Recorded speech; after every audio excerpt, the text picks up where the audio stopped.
Hey guys, it's Andrew from Cardinal Kia. In this video, I'm going to show you how to use quiet mode in the newly redesigned 2022 Kia Forte.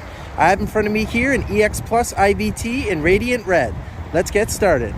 Okay, so to start us off, we're going to head into the 8-inch infotainment screen.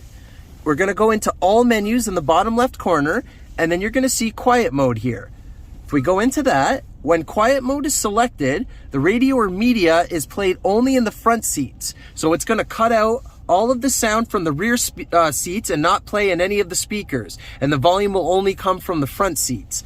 It says all volume levels above 25 will be decreased to 25 automatically.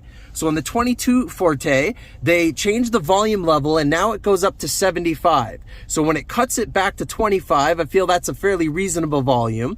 And if you happen to have it under 25, it just won't let you go any higher than 25. So if I go ahead and turn it on, it's going to come up in the top right corner here to let me know that quiet mode is now activated.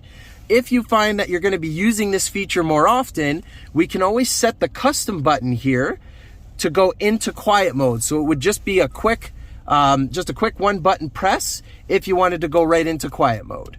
And that's how you do it. Thank you very much for watching, guys. Please make sure you hit that like button if you like this video, and go ahead and subscribe and select the notification bell so you stay up to date with all of our videos. Also, go ahead and give us a follow on Twitter, Facebook, and Instagram. All of the links are in the description below. Thanks, guys.